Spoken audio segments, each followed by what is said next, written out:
ورحمة الله وبركاته إن الحمد لله نحمده ونستعينه ونستغفره ونعوذ بالله من شرور أنفسنا ومن سيئات أعمالنا من يهده الله فلا مضل له ومن يضلل فلا هادي له وأشهد أن لا إله إلا الله وحده لا شريك له وأشهد أن محمدا عبده ورسوله صلى الله تعالى عليه وعلى آله وصحبه وسلم تسليما كثيرا أما بعد।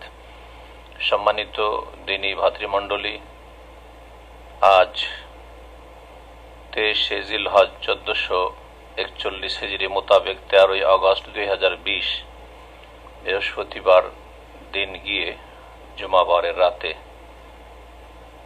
এই মোবারক রাতে আমরা যে বিষয়টি নিয়ে আলোচনা করব তা হচ্ছে আমাদের ধারাবাহিক বিষয়ের শেষ অংশ। চলে আসছিল আমাদের আলোচনা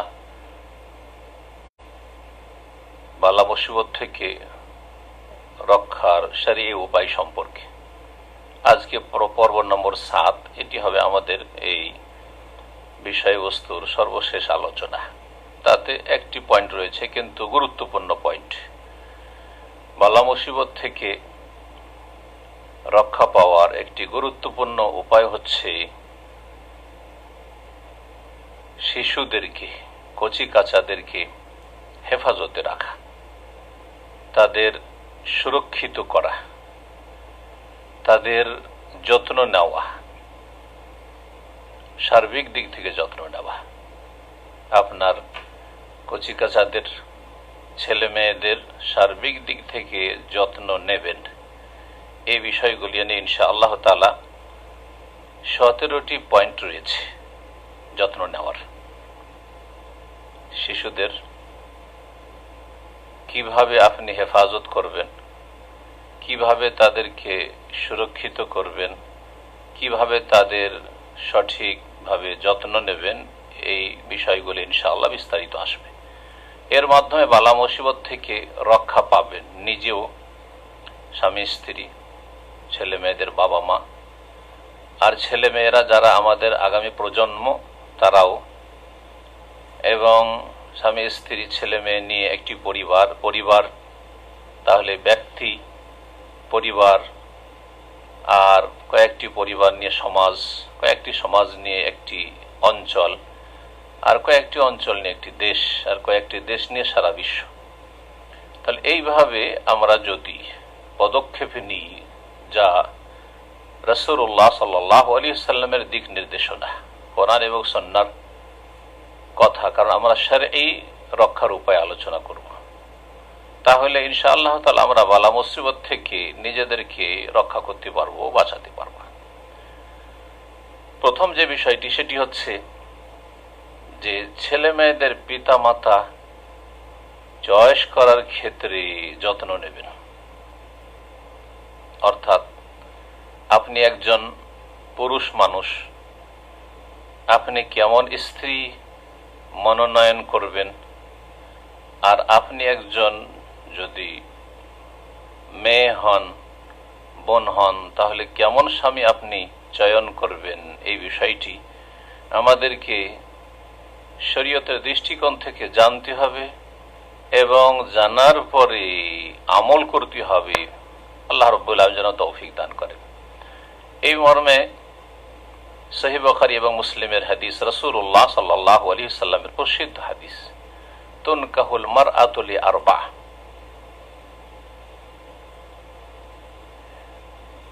নারীদেরকে বিবাহ করা হয় 4টি বৈশিষ্ট্য বা গুণ দেখে। এটা হচ্ছে সঠিক অর্থ। অর্থাৎ মানুষের স্বভাব হচ্ছে যে নারীদেরকে বিবাহ করে তখন এই 4টি দিক দেখে। এই হাদিসের অর্থ কখনো এটা নয় যে তোমরা 4টি বৈশিষ্ট্য গুণ দেখে বিয়ে করো। যেমন এক শ্রেণীর এমন লোকেরা যারা দিন সম্পর্কে সঠিক জ্ঞান রাখে না, অথচ তারা আমাদের দেশের মুসলিম সমাজের বক্তাও, আলেম বলেও পরিচিত, বলে যে 4টা গুণ দেখে বিয়ে করো। একেবারে মিথ্যা কথা, একেবারে ভুল কথা। জি, এটা শরীয়তের কথা নয়।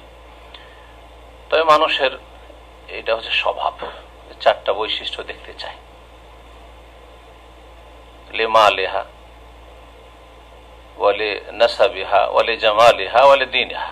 ধন সম্পদ দেখে যে মেয়ের বাপ মার ধন সম্পদ কেমন আছে, অনেকে দেখে, আজকাল তো ধন সম্পদটাই দেখে, চাকরি বাকরি দেখে, কি পাবো এই দেখে, কি নিয়ে আসতে পারবে এইসব দেখে, আর বংশীয় মর্যাদা দেখে যে কোন বংশের। জি, এটা অনেকে গুরুত্ব দিয়ে থাকে। আর বলে জামালিহা, সৌন্দর্য দেখে, যেটা অধিকাংশ মানুষের কাম্য, বরং সবগুলি চায়। বলে দীনিহা, এবং দিন দেখে যদি একজন মুমিন মুসলিম হয় তাহলে। কিন্তু হে মুসলিম, হে আমার উম্মতের লোকেরা, ফাজফার বিজাতিদ দ্বীন, তুমি সফল হয়ে যাও দিনদার মেয়েকে বিবাহ করিয়া। দিনদার, ধার্মিক, আল্লাহ ভীরু মেয়েকে নিজের ঘরে নিয়ে এসে ধন্য হয়ে যাও, কামিয়াব হয়ে যাও। তাহলে আমাদেরকে দিন দেখতে হবে।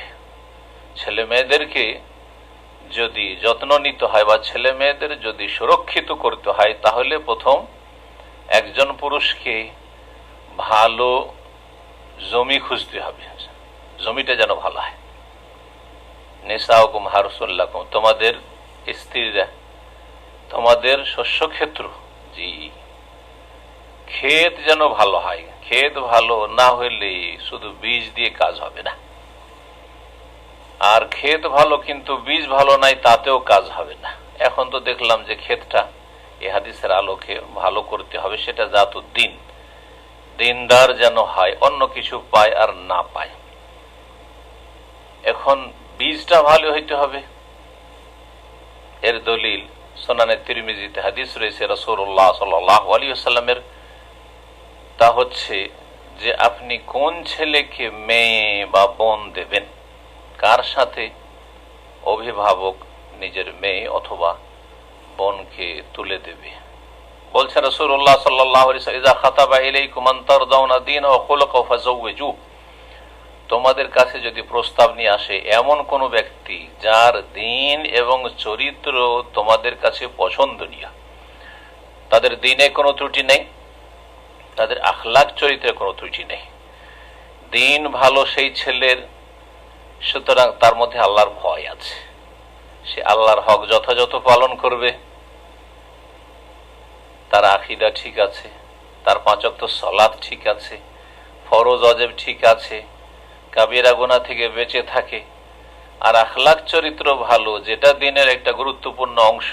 কারণ আখলাক চরিত্র যদি ভালো না হয়, শুধু সহি আকীদা আর দাঁড়িয়ে আছে, 5 ওয়াক্ত সালাত আছে, কিন্তু আখলাক চরিত্র ভালো নাই, তাহলে আপনার মেয়েকে আপনার বোনকে শান্তিতে রাখবে না। এই জন্য বিশেষভাবে দিনের এই দিকটা দেখতে বলা হয়েছে। যখন কাউকে মেয়ে দেবে তখন তার দিনের সাথে বিশেষ করে দিনের একটা গুরুত্বপূর্ণ অংশ, যার ভিত্তিতে সবচাইতে শ্রেষ্ঠ মানুষ হতে পারে। জি, তোমাদের মধ্যে সবচাইতে সম্মানিত ভালো মানুষ, আহসানুকুম আখলাকা বা আহসানুকুম খুলুকা, যার চরিত্র যত বেশি ভালো সে তত বেশি ভালো মানুষ, যার চরিত্র যত বেশি ভালো সে তত বেশি জান্নাতে রাসূলুল্লাহ সাল্লাল্লাহু আলাইহি ওয়াসাল্লামের নিকটবর্তী থাকবে। যখন কোনো ছেলেকে দেখবে যে তার দিন ভালো, আখলাক ভালো, ফাযাওওয়িজুহু, তখন তার সাথে বিয়ে দিয়ে দাও তোমাদের মেয়েদের বোনদের। আর এর বিপরীতটা যদি করো, দুনিয়াদারি দেখো, কার চাকরি আছে, কার পয়সা আছে, কে বিদেশে থাকে, কে পশ্চিমা দেশে থাকে, কার ভবিষ্যৎ উজ্জ্বল দেখছি, পার্থিব ভবিষ্যৎ, আসল ভবিষ্যৎ দেখেন না, স্থায়ী ভবিষ্যৎ দেখতে চান না অধিকাংশ মানুষ। তারা অনেক ধন সম্পদ থাকা সত্ত্বেও দুনিয়ার সুখের সামগ্রী, ভোগবিলাসের সামগ্রীতে কোনো অভাব নেই, তারপরেও তাদের বাড়ি জাহান্নাম হয়ে গেছে, তাদের পারিবারিক জীবন জাহান্নামের মতো দাও দাও করে চলছে, আত্মহত্যা করতে বাধ্য হচ্ছে অথবা মেরে ফেলে দেওয়া হচ্ছে। বড় বড় ঘরে এইসব অঘটনের কথা শুনছেন আপনারা। তো যখন আপনি দিনদার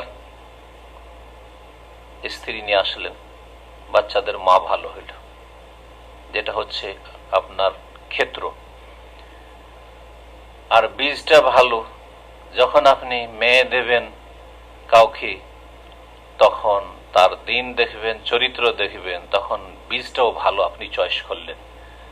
তাহলে তাদের মাধ্যমে এই যে ছেলে আর মেয়ে, সাবালক সাবালিকা, ভাই আর বোনের বিবাহ হইল, বিবাহ বন্ধনে আবদ্ধ হইল, আগামী প্রজন্ম ছেলেমেয়েরা যে আসবে তারা নেক হবে, তাদের জীবনে বরকত থাকবে, তাদের জীবনে শান্তি থাকবে, এবং তাদেরকে নিয়ে আপনি সুখী হতে পারবেন ইহকাল পরকালে, এবং আপনি বালা মুসিবত থেকে সুরক্ষিত থাকবেন। বাড়িতে না আপনার ছেলেমেয়েরা চোর ডাকাত জন্মেছে, না মদখোর জন্মেছে, না চরিত্রহীন জন্মেছে, না বাবা মাকে বাড়ি থেকে বের করে দিচ্ছে, ধন সম্পদ সবকিছু থাকা সত্ত্বেও বাড়ি থেকে বের করে দিচ্ছে, আশ্রয় নিতে বাধ্য বৃদ্ধাশ্রমে, না না, এমনটা হবে না। এছাড়াও বিভিন্ন দিক রয়েছে, কথা লম্বা হয়ে যাবে বেশি আলোচনা করলে। দ্বিতীয় যে বিষয়টি সেটা হচ্ছে, যখনই স্বামী স্ত্রী মিলন করবেন তার পূর্বে রাসূলুল্লাহ সাল্লাল্লাহু আলাইহি সাল্লামের সহিহ বুখারী মুসলিমের হাদিস, ইবনে আব্বাস রাদিয়াল্লাহু তাআলা আনহুমা থেকে বর্ণিত, বলছেন, লাউ আন্না আহাদাহুম ইযা আরাদা আন ইয়াতি আহলা, যদি কোনো মানুষ যখন নিজ পরিবারের কাছে আগমনের ইচ্ছা করবে, সহবাসের ইচ্ছা করবে, তখন বলে বিসমিল্লাহ, আল্লাহর নামে শুরু করছি। আল্লাহ জান্নাবিনা শয়তান, হে আল্লাহ আমাদেরকে শয়তান থেকে দূরে রাখো। ও জান্নাবিশ শয়তান মা রাযাকতানা, এবং যা আমাদেরকে দেবে তুমি, ছেলে মেয়ে সন্তান সন্ততি, সেগুলিকেও শয়তান থেকে দূরে রাখো, শয়তান থেকে রক্ষা করো। তাহলে শয়তানের অনিষ্ট থেকে আল্লাহর কাছে আশ্রয় চেয়ে নিলেন যে আমাদেরকেও রক্ষা করো শয়তানের অনিষ্ট থেকে। আর জিন শয়তান মানব জাতির সবচেয়ে বেশি ক্ষতি করে। জিন শয়তান মানব জাতির বিপদ আপদ বালা মুসিবতের কারণ অধিকাংশ ক্ষেত্রে। আর যা আমাদের আসবে ছেলে মেয়ে, সেগুলিকেও শয়তানের অনিষ্ট থেকে রক্ষা করো। বলছেন রাসূলুল্লাহ ফাইন্নাহু ইন ইউকাদ্দার বাইনাহুমা ওয়ালাদুন ফি যালিক, এই সহবাসের মাধ্যমে যদি তাদের জন্য সে নির্ধারিত থাকে ছেলে মেয়ে, লাম ইয়াদুররুহু শাইতানুন আবাদা, শয়তান কখনো তাদের ক্ষতি করতে পারবে না, কোনো ক্ষতি হবে না। আপনার আগামী প্রজন্ম নেক প্রজন্ম হবে, যাদেরকে নিয়ে আপনি যতদিন দুনিয়া থাকবেন সুখে শান্তিতে থাকবেন। আর যখন দুনিয়া থেকে চলে যাবে, আওয়ালাদিন সালিহিন ইয়াদুর, নেক সন্তান দোয়া করবে আপনাদের জন্য। 3 নম্বর যে কাজটি, সেটা হচ্ছে যে নবজাত সন্তান তার কানে আজান দেবেন। কিন্তু বিষয়টি নিয়ে দ্বিমত রয়েছে। এই মর্মে যে হাদিস রয়েছে সেই হাদিস জয়ীফ। যারা জয়ীফ বলেছেন তারা বলছেন না, এই আমল করা যাবে না। আর যারা বলছেন যে একামতের হাদিস জয়ীফ, আজানের হাদিসটা হাসান পর্যন্ত পৌঁছচ্ছে, বা হালকা জয়ীফ, কয়েকটি সূত্র থেকে আসার জন্য সেটা হাসান বলা যেতে পারে, যেমন আল্লামা ইমাম ইবনে উসাইমিন রাহমাতুল্লাহ আলাইহি তাই বলেছেন আজান দেওয়া সুন্নাত, তিনি বলছেন। আর একামতের হাদিস জয়ীফ। ইবনুল কাইয়িম রাহমাতুল্লাহ আলাইহি এই মতটি পোষণ করেছেন। সহিহ আকীদার আলেমদের মধ্যে বিষয়টিতে দ্বিমত রয়েছে, সুতরাং বাড়াবাড়ি কোনো প্রয়োজন নেই এই ক্ষেত্রে। যদি কেউ মনে করেন যে এটা আমার কাছে জয়ীফ বলে স্বীকৃত, বা সাধারণ মানুষ তো সেটা সিদ্ধান্ত করতে পারবে না, এত বড় আলেমরা আইম্মারা ইখতিলাফ করেছেন, তো যিনি বলেছেন হাদিস জয়ীফ সেটার উপরে আপনার আস্থা ভরসা বেশি, তাহলে আপনি আমল করিয়েন না।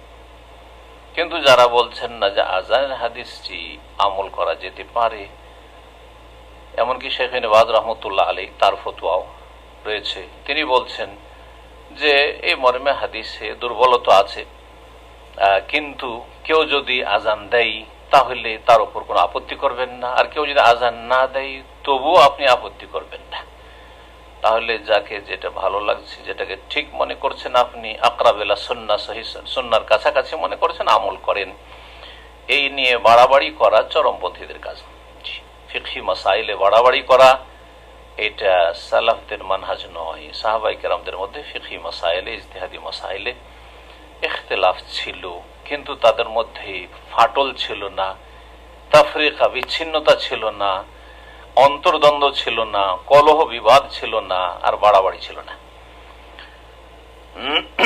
4 নম্বর যেটি, সেটি হচ্ছে নবজাত শিশুকে তাহনিক করা এবং বরকতের দোয়া দেওয়া।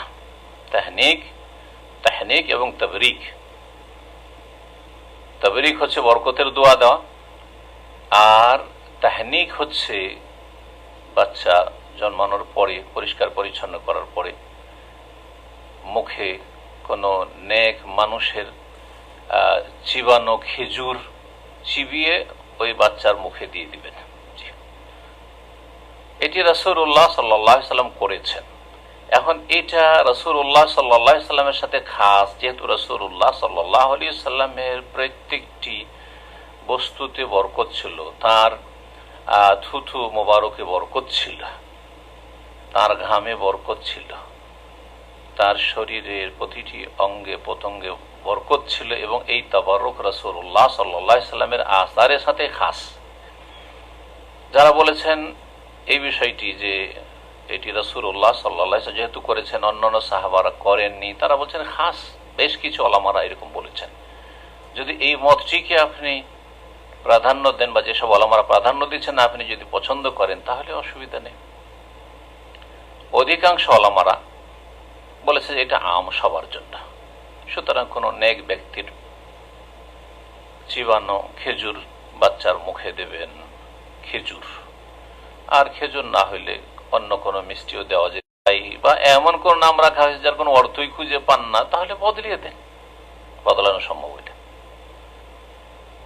শিরকি নাম রাখবেন না, বেদাতি নাম রাখবেন না, খারাপ অর্থ বহন করে ওই রকম নাম রাখবেন না।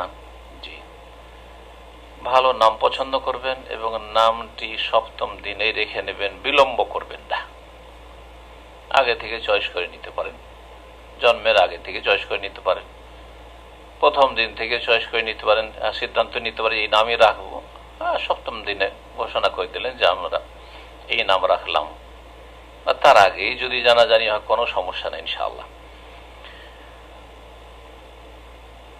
6 নম্বর কাজ হচ্ছে যে নবজাত শিশুর মাথা মুন্ডন করবেন। যেই চুলগুলি নিয়ে ভূমিষ্ঠ হয়েছে মায়ের পেট থেকে, সেগুলিকে আজা, কষ্টদায়ক বস্তু বলা হয়েছে। জি, ওই অমিত আনহল আজা, কষ্টদায়ক বস্তুগুলিকে দূর করবে। সপ্তম দিনে হলে সবচাইতে ভালো এটা। আর আকিকা করবে, যেটা সপ্তম দিনে করা সুন্নত। কিন্তু এই সুন্নত যদি কারো ছুটে যায়, যে কোনো কারণে সম্ভব না হয়, তো তারপরে যে কোনো সময় করে নেওয়া যেতে পারে। আল্লাহু আ'লাম। 7 নম্বর যে বিষয়টি, সেটি হচ্ছে যে নবজাত শিশুর খাতনা করবেন। জি, আর এই খাতনা সপ্তম দিনে করাই হচ্ছে মুস্তাহাব বা ভালো।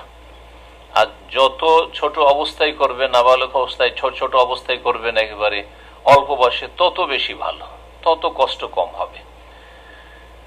আমাদের সমাজে অজ্ঞতার কারণে, দিন থেকে বা দিনের জ্ঞান থেকে দূরে থাকার কারণে ছেলেদের বয়স হয়ে যায় 8 বছর, 10 বছর, 12 বছর, এমনকি হাই স্কুলে চলে গেছে 14 বছর, 15 বছর। আউযুবিল্লাহ, বলছে খাতনা হয়নি, মুসলমানি হয়নি। আর খাতনাকে মুসলমানি বলা একটি বিদাত।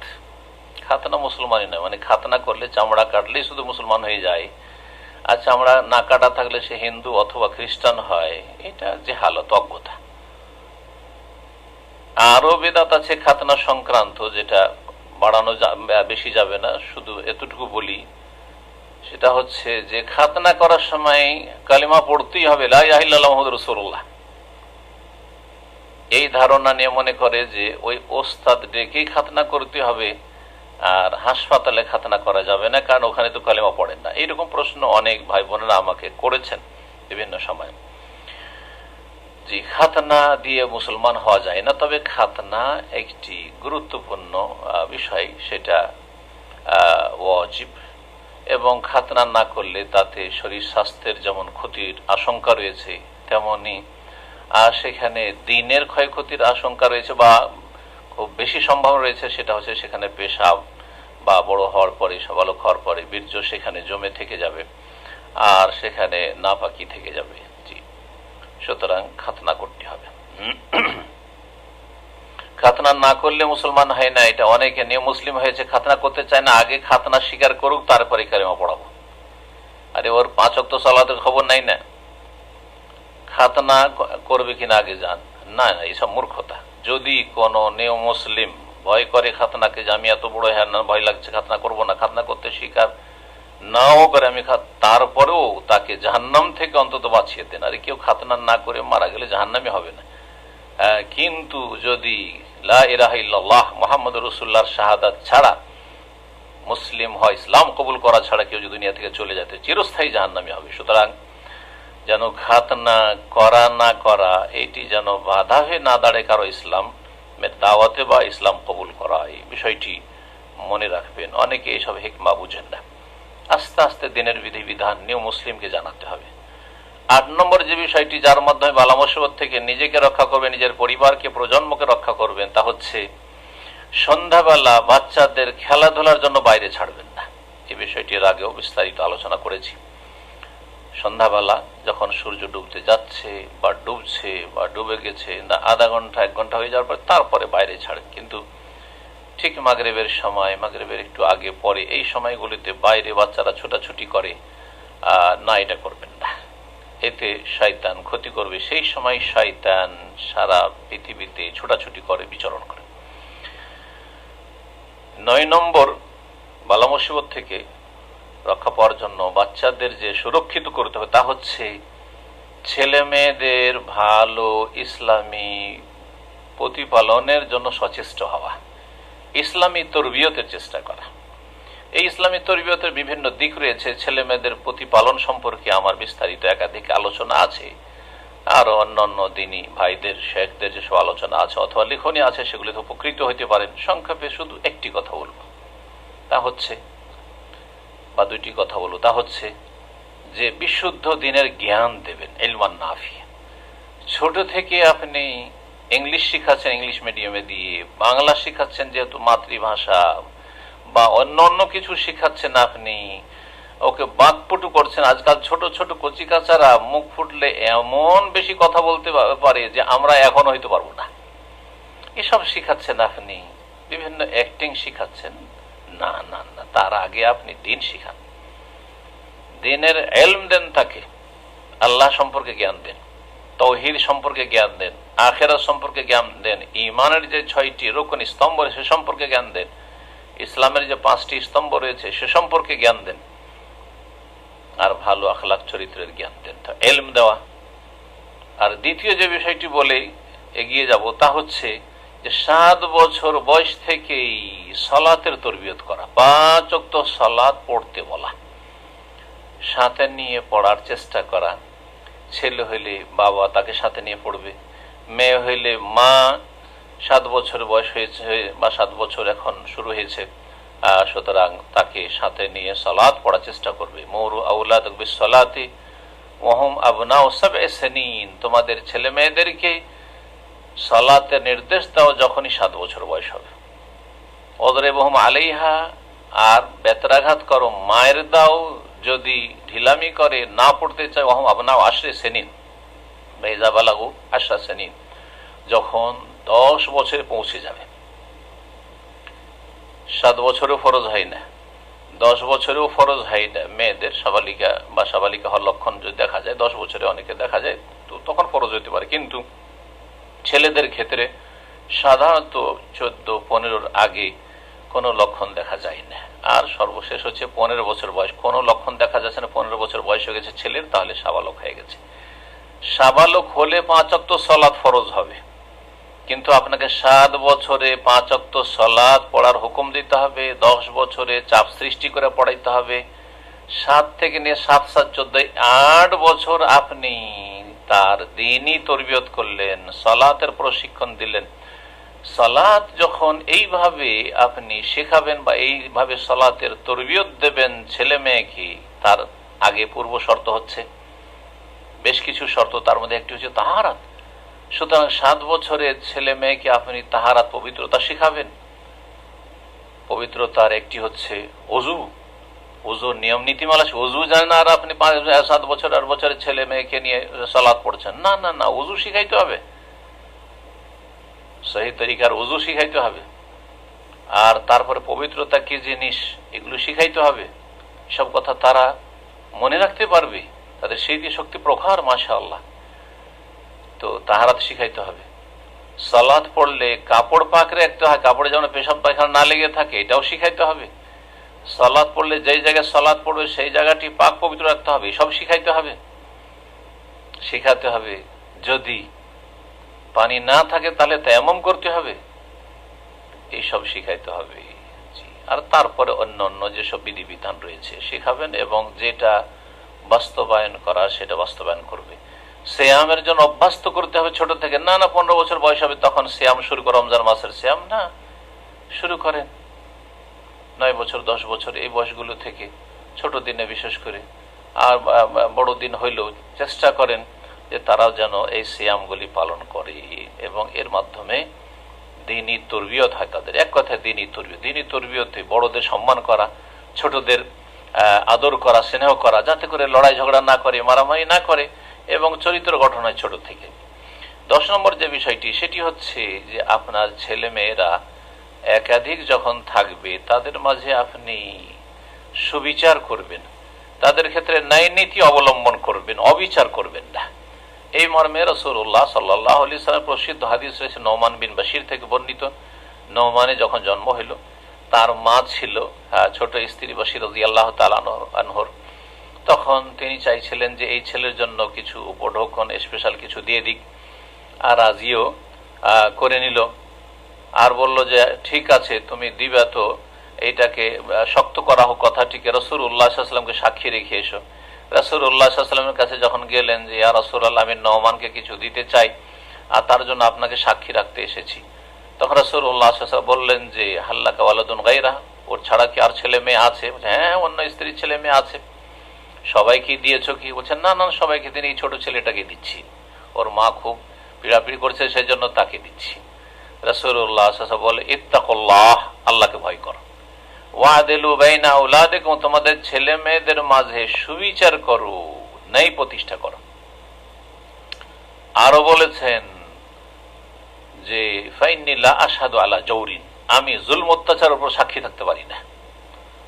জি, আল্লাহকে ভয় করতে হবে এবং ছেলে মেয়েদের মাঝে সুবিচার করতে হবে। একটাকে শুধু চাষি বানিয়ে রেখে দিলেন, যেমন আমাদের গ্রামে গঞ্জে করে, বড় ছেলেকে অথবা একটা ছেলেকে, মেজুটাকে হোক যেটাকে হোক, চাষি বানিয়ে, কৃষক, মূর্খ বানিয়ে রেখে দিল, আর একটাকে একবার ডাক্তার ইঞ্জিনিয়ার বানিয়ে দিল। হ্যাঁ, না না না, এমন করবেন না। সবগুলিকে আপনি একই রকম ভাবে প্রতিপালনের চেষ্টা করবেন, দিন দুনিয়ার শিক্ষা দেওয়ার চেষ্টা করবেন, সব শিখাবেন।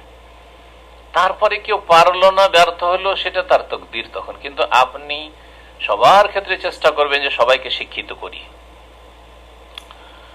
11 নম্বরে যে কাজটি করবেন বালা মুসিবত থেকে রক্ষার জন্য, আর বাচ্চাদের বালা মুসিবত থেকে রক্ষার ক্ষেত্রে 14 নম্বর পয়েন্ট ছিল, আর তা হচ্ছে বাচ্চাদের হেফাজত করা। সেটা হচ্ছে যে আপনি আপনার ছেলে মেয়েদেরকে অভাবী করে রেখে যাবেন না।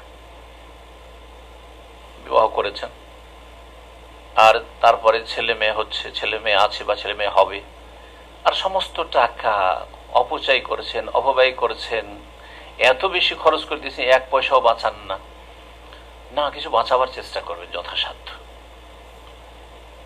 আর বিশেষ করে গুনাহের কাজে যদি টাকা পয়সা নষ্ট করেন তাহলে আরো বড় অপরাধ করলেন। যদি জায়েজ কাজে হয় তবুও আপনি আগামীর জন্য কিছু টাকা পয়সা বাঁচাবার চেষ্টা করবেন, যাতে করে আপনার ছেলে মেয়েরাকে একটু সচ্ছল রেখে যেতে পারেন। আজকে যে প্রবাসে থাকছেন, কিসের জন্য থাকছেন? ওর চাইতে মূর্খ আর কি আছে যে ব্যক্তি এই প্রবাস জীবনে আসার পরে টাকা পয়সা যা ইনকাম করে তা ফুটিয়ে দিয়ে খালি হাতে চলে যায়। 5 বছর 10 বছর তাকে কিছুই নেই, তার কাছে খালি হাতে ফিরে যাচ্ছে। অথবা বাপ মাকে সব দিয়ে দিয়েছে, সব খরচ করে ফেলেছে, ছেলে মেয়েদের জন্য কিছুই রাখেনি। এমনটা করবেন না, তখন পারিবারিক ফাসাদ হবে। আপনার স্ত্রী অসন্তুষ্ট আপনার উপর, আপনার ছেলে মেয়েরা অসন্তুষ্ট যে আমার বাবা কি করেছে আমাদের জন্য, কিছুই তো করেনি, কিছুই রাখেনি।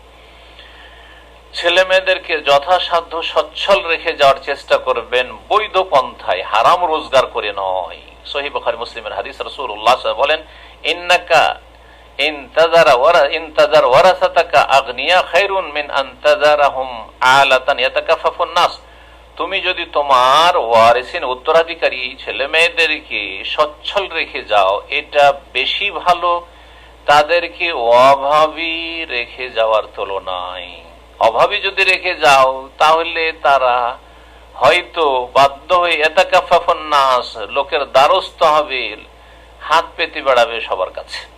এমনটা করিও না, তুমিও বদনাম হবে, লাঞ্ছিত অপদস্থ হবে, আবার তোমার ছেলেরা অসন্তুষ্ট হয়ে ভালো দোয়া বেরোবে না।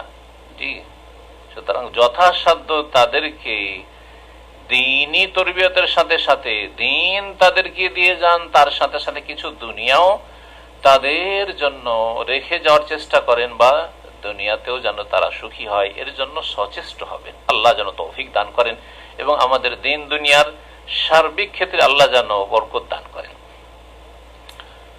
12 নম্বর যে বিষয়টি ছেলে মেয়েদের সুরক্ষার ক্ষেত্রে, তা হচ্ছে ছেলে মেয়েদের সাথে সার্বিক ক্ষেত্রে নম্র আচরণ করা। সবার সাথে নম্র আচরণ করা, কিন্তু বিশেষভাবে কচি কাচাদের সাথে নম্র আচরণ করা, রূঢ় ব্যবহার না করা, জি, শক্ত পাষণ্ড না হওয়া, এবং তাদের উপর মায়া করা, দয়া করা। তাদের যদি ধমক দেন তো মায়ার সাথে দয়ার সাথে, জি, শাসন করেন তবু মায়ার উদ্দেশ্যে, তাদের কল্যাণের জন্য। সহিহ বুখারী মুসলিমের হাদিস, রাসূলুল্লাহ সাল্লাল্লাহু আলাইহি ওয়াসাল্লাম বলেছেন, ইন্নাল্লাহ ইউহিব্বুর রিফকা ফিল আমরি কুল্লি, আল্লাহ রাব্বুল আলামিন প্রত্যেকটি বিষয়ে নম্রতা ভালোবাসেন, এবং নম্রতার উপর আল্লাহ রাব্বুল আলামিন যতটা দেন কঠোরতার উপর দেন না। মা কানা রিফকু ফি শাইইন ইল্লা জানা, কারো মধ্যে যদি নম্রতা থাকে তাহলে তাকে সুসজ্জিত করে দেয়, সুন্দর অলংকৃত করে দেয়। ওমা নজিয়া মিন শাইইন, আর কারো মধ্য থেকে যদি নম্রতাকে ছিনিয়ে না হয়, কেড়ে না হয়, তার অন্তরে নম্রতা নেই, তার আচরণে নম্রতা নেই, তা ইল্লা শানাহু, তাহলে তাকে দোষযুক্ত করে দেয়। এটা আইব তার জন্য। ছেলে মেয়েদের সুরক্ষার ক্ষেত্রে 13 নম্বর যে বিষয়টি, সেটা হচ্ছে যে 10 বছর বয়স হওয়ার আগে ছেলে মেয়েদেরকে মারবেন না। যদি মারারও প্রয়োজন হয়, বদমাইশি করছে, দুষ্টামি করছে, মারবেন না। এটা কয়টা লোক জানেন আজকাল মুসলিম সমাজে? মুসলিম ভাই বোনেরা আরে 3 বছর 4 বছরের বাচ্চাকে মারে, আর ভূতের মতো মারে। 5 বছর 7 বছর বাচ্চাকে গরু মারা করে মারে। আউযুবিল্লাহ, মোটেই মারা চলবে না। তাহলে মনে রাখবেন যে রাসূলুল্লাহ সাল্লাল্লাহু আলাইহি ওয়াসাল্লাম দ্বীনের সবচেয়ে গুরুত্বপূর্ণ বিষয় তাওহীদের পরে লা ইলাহা ইল্লাল্লাহ মুহাম্মাদুর রাসূলুল্লাহ, এই দুটো বাক্য শাহাদাতের পরে হচ্ছে 5 ওয়াক্ত সালাত। সেই ক্ষেত্রেও বলছেন ওয়াদরিবুহুম আলাইহা, মারবে যদি নামাজ ঠিক করে না পড়তে চাই। কখন? ইযা বালাগা 10 সিনিন, যখন 10 বছর বয়সে পৌঁছবে। তাহলে এই হাদিস আমাদের জন্য স্পষ্ট করি যে আমাদের ছেলে মেয়েদের তরবিয়তের ক্ষেত্রে যদি দুষ্টামিও করি, পড়াশোনা করছে না,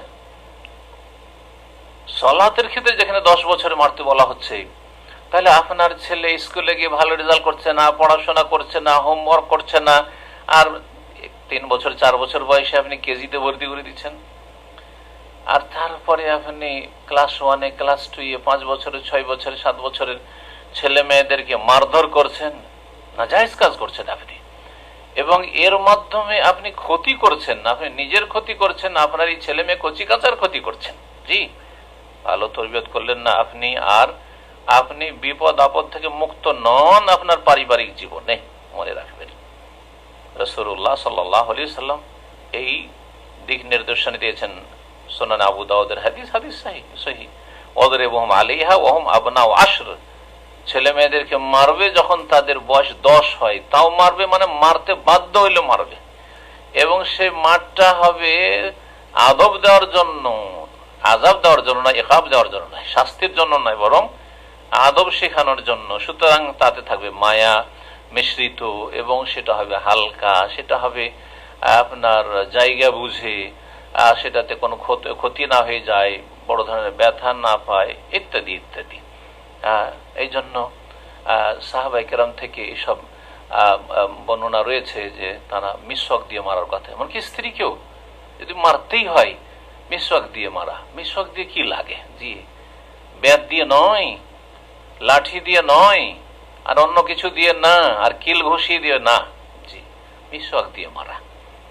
হালকা কিছু সামান্য এই ধরনের কথা বলা হয়েছে।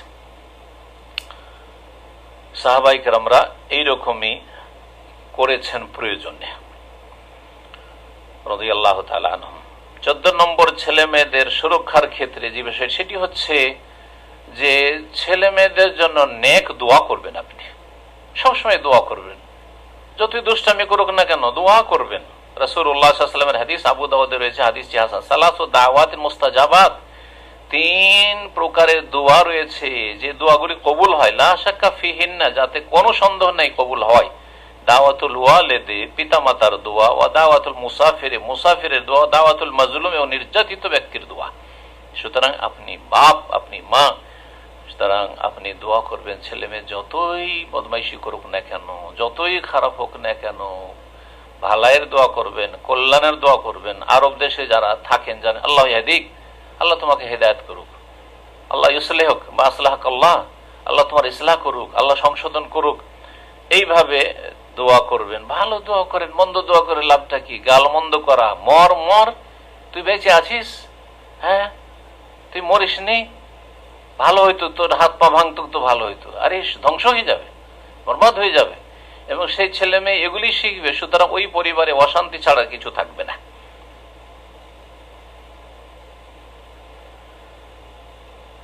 15 নম্বর বিষয় ছেলে মেয়েদের সুরক্ষার ক্ষেত্রে, যেটার মাধ্যমে আপনি বালা মুসিবত থেকে নিজেও রক্ষা পাবেন আর আপনার পরিবার রক্ষা পাবে, ছেলে মেয়েরা রক্ষা পাবে, তা হচ্ছে আপনার কচি কাচাকে আল্লাহর আশ্রয় রাখবেন।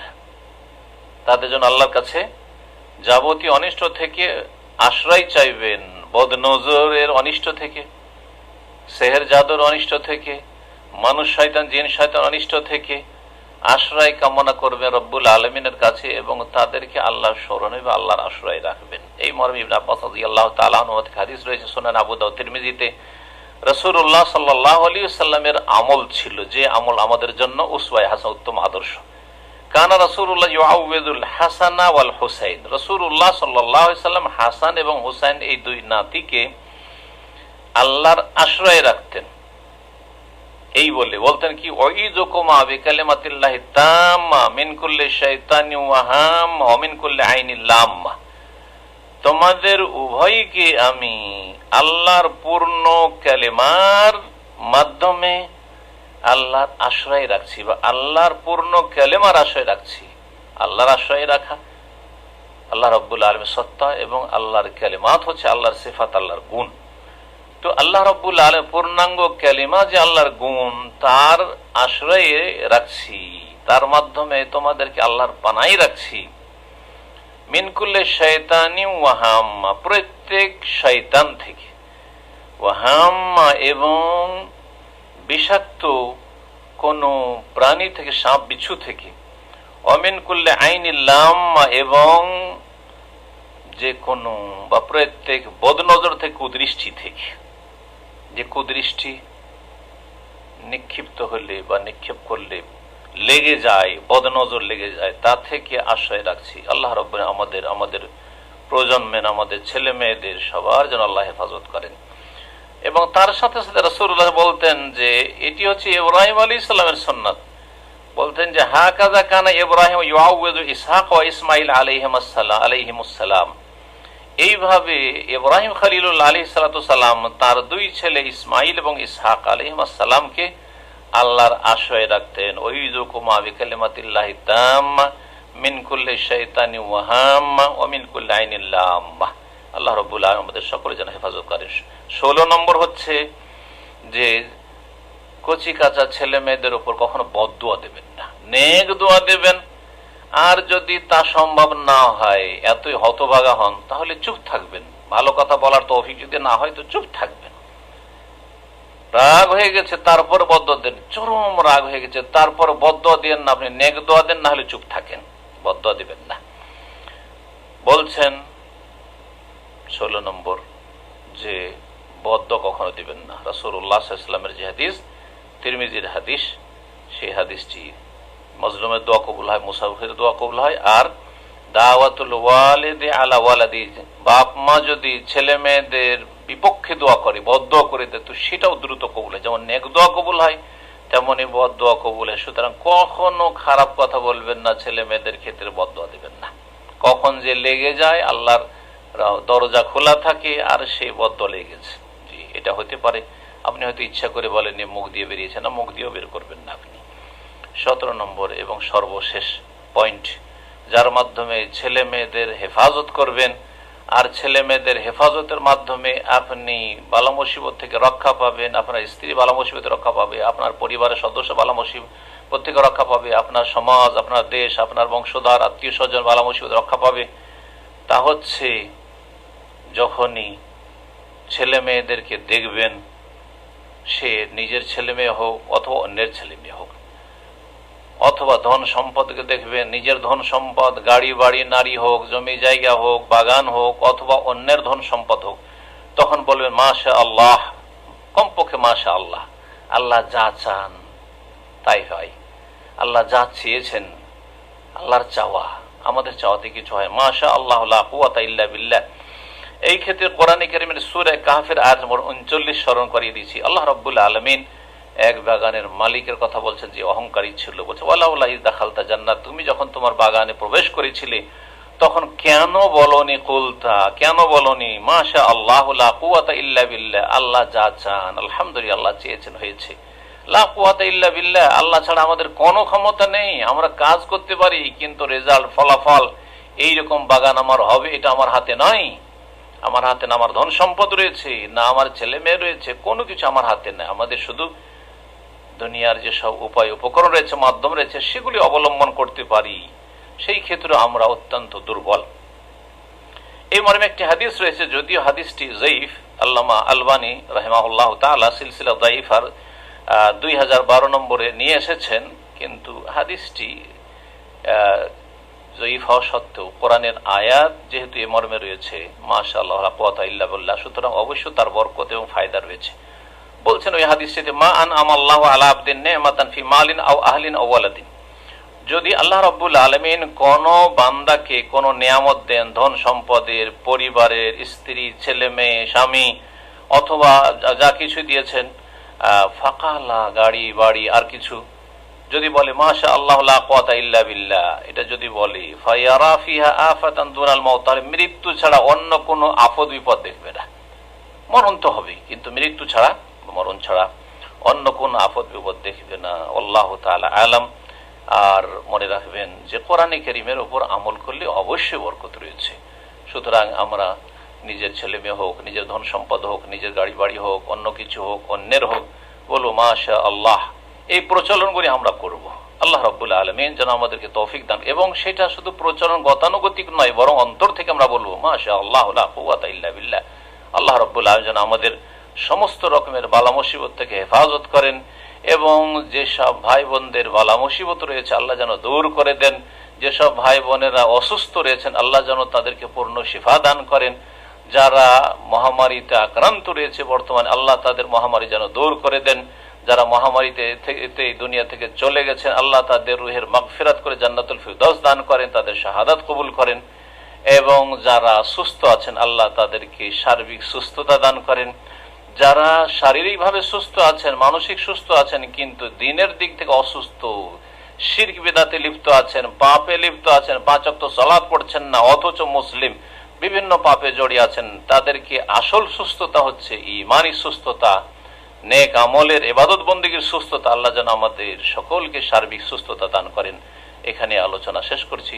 আল্লাহ রাব্বুল আলামিন আমাদেরকে যেন দুনিয়া আখিরাতে সার্বিক কল্যাণ দান করেন। রব্বানা আতিনা ফিদ দুনিয়া হাসানা ওয়া ফিল আখিরাতি হাসানা ওয়া কিনা আযাবান নার। রব্বানা আতিনা মিন লাদুনকা রাহমাতাও ওয়া হাইয়্ লানা মিন আমরিনা রাশাদা। ওয়া সাল্লাল্লাহু ওয়া সাল্লাম আলা নাবিয়িনা মুহাম্মদ ওয়া আলা আলিহি ওয়া সাহবিহি আজমাইন।